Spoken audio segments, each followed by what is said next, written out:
Selamat siang. Sebelumnya perkenalkan nama saya Diawan. Pada kesempatan kali ini saya akan sedikit memberikan pemaparan terkait dengan auditing. Saya akan memberikan contoh-contoh kesalahan yang tidak disengaja dan kesalahan yang disengaja dalam akuntansi dan bagaimana cara memeriksa atau mengauditnya. Contoh kesalahan yang tidak disengaja itu kesalahan pencatatan, misal memasukkan jumlah yang salah seperti 10.000 dimasukkan dengan nominal 100.000. Kemudian ada kesalahan klasifikasi, kesalahan kelalaian, kesalahan matematis, dan kesalahan interpretasi.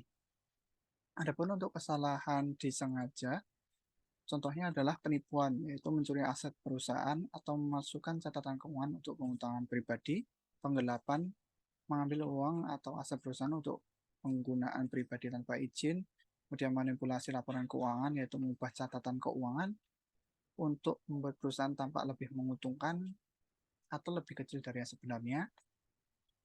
Kemudian yang keempat, suap, yaitu memberikan atau menerima uang atau barang bisnis. Dan yang terakhir yaitu pelanggaran regulasi, yaitu mengabaikan atau melanggar hukum atau peraturan yang berlaku.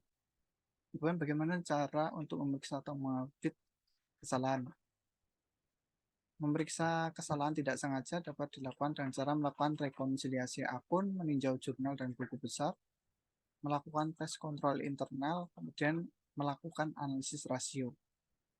Adapun untuk memeriksa kesalahan disengaja, itu dengan cara menilai resiko kecurangan, kemudian melakukan prosedur audit kecurangan, menyelidiki transaksi yang mencurigakan, mewawancarai karyawan, dan bisa juga mencari bukti independen.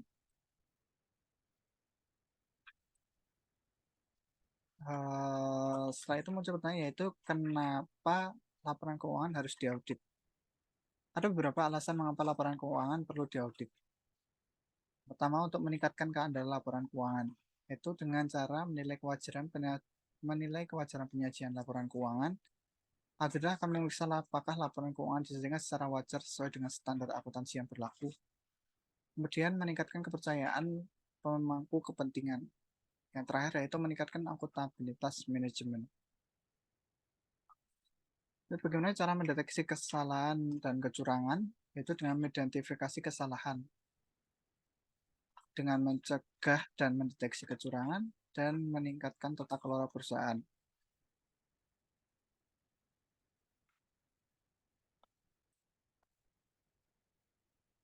Kemudian berapa alasan kenapa laporan keuangan perlu diaudit itu untuk memenuhi persyaratan peraturan terkait peraturan perundang-undangan, persyaratan pasar modal, meningkatkan kepercayaan investor.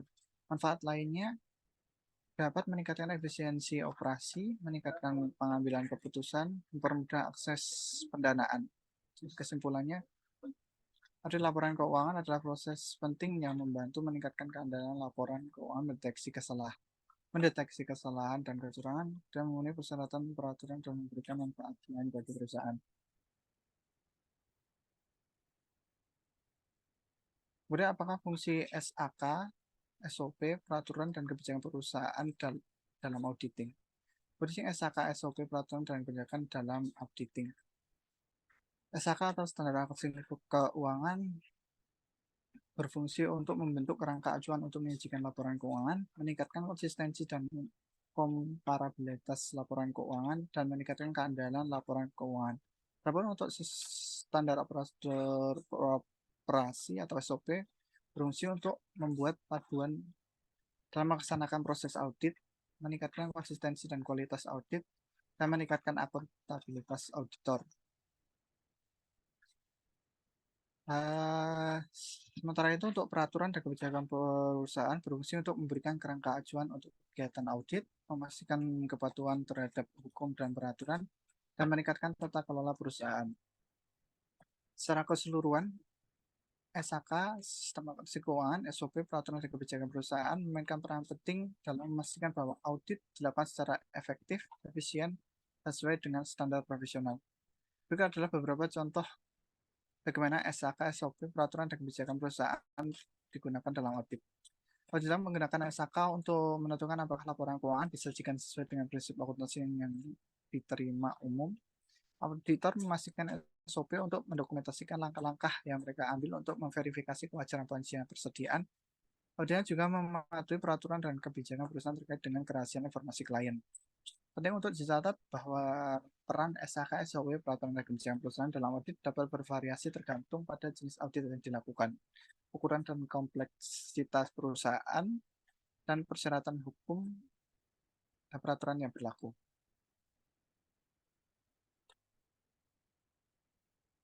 Selanjutnya ada proses akuntansi dan proses audit. Audit sebenarnya sebutkan jelaskan perbedaan dua proses tersebut. Kemudian jelaskan juga tracing dan forcing. Proses akuntansi dan proses audit adalah dua proses yang berbeda namun saling berkaitan dalam dunia keuangan. Berikut tabel perbedaannya. Tapi bagi saya mungkin dengan menjadi 6 aspek, yaitu aspek tujuan, pelaku waktu, ruang lingkup, metodologi, dan hasil. Untuk proses akuntansi mencatat, mengklasifikasikan, dan meringkas transaksi keuangan untuk menghasilkan laporan keuangan, sedangkan proses audit memberikan opini independen atas kewajaran penyajian laporan keuangan. Selanjutnya sudah tertampil dalam tabel berikut.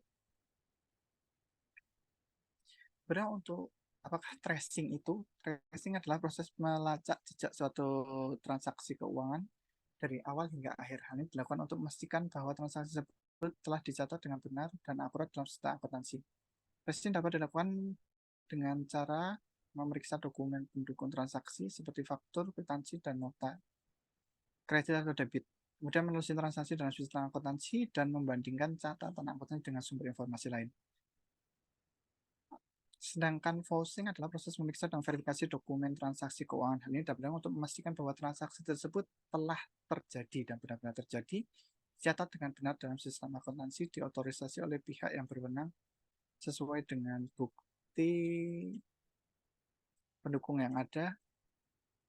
Kemudian forcing merupakan bagian dari proses auditing karena membantu auditor untuk menilai kewajaran penyajian laporan keuangan, mendeteksi potensi kecurangan dan kesalahan, kemudian mendapatkan bukti audit yang mendukung opini mereka. Jadi kesimpulannya, proses akuntansi dan proses audit adalah dua proses yang penting untuk menghasilkan laporan keuangan yang akurat dan dapat dipercaya. Tracing dan forcing adalah dua teknik yang penting yang digunakan dalam proses audit untuk memastikan bahwa transaksi keuangan telah dicatat dengan benar dan akurat.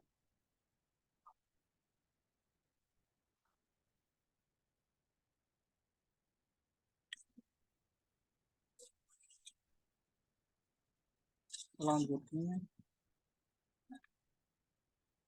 saya akan menjelaskan terkait contoh kasus. Diketahui informasi untuk memberikan opini audit sebagai berikut. Itu pemeriksaan dilakukan oleh KAP Aplan terhadap neraca konsolidasi PT ABC dan anak perusahaan serta laporan laba rugi perubahan ekuitas dan arus kas konsolidasi untuk tahun 2015 dan 2019. Yang kedua, informasi kedua, pemeriksaan dilakukan sesuai dengan standar auditing yang ditetapkan oleh IAI. Dan yang ketiga, PT ABC memiliki piutang dan wesel tagih kepada pihak yang memiliki hubungan istimewa pada tanggal 31 Desember 2019. Meskipun telah ada upaya penjualan kembali piutang tersebut pada tanggal 1 Desember 2019, namun belum ada kepastian hasil restrukturisasi dan persetujuan para pemegang saham. Nah, terakhir, KAP Allen berpendapat bahwa perusahaan seharusnya mencatat pengisian piutang atas kemungkinan tidak tertagihnya piutang tersebut sesuai dengan prinsip berlaku. Berdasarkan informasi di atas, karena perusahaan belum mencatat pengisian piutang atas kemungkinan tidak tertagihnya piutang yang terkait dengan pihak-pihak yang mempunyai hubungan istimewa, maka auditor KAP Allen mungkin akan memberikan opini wajar dengan pengecualian.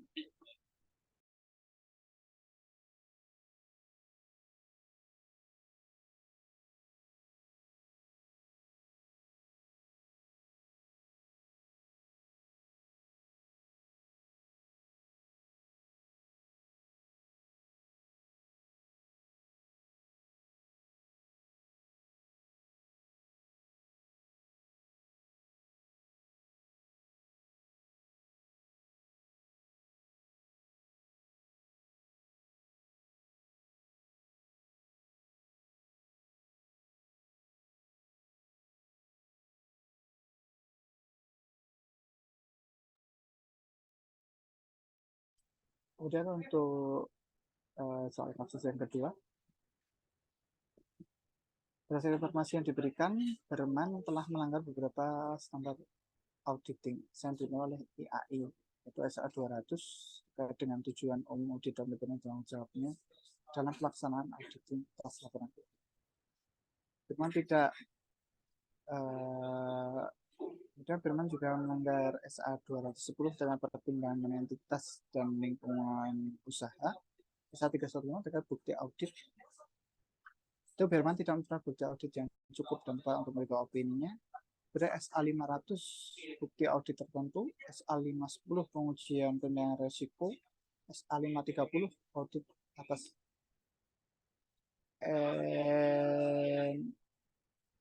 audit atas entitas dengan pengendalian internal yang lemah, SA 560 audit atas laporan keuangan dari bagian-bagian komponen. Kemudian tindakan yang dilakukan Berman untuk setiap pelanggaran yaitu pelanggaran atas asas 200, Berman tidak melakukan tindakan apapun untuk menyetujui audit. 210, Berman tidak melakukan tindakan apapun untuk memulai bisnis Mr. N. Risiko salah saji materi, SA 315, Berman tidak melakukan tindakan apapun objektif audit yang cukup tepat. SA 500, Berman tidak melakukan prosedur audit yang memadai untuk menguji kewajiban penelitian piutang dan persediaan. Kemudian SA 10, Berman tidak melakukan pengujian. Sekian, selamat siang.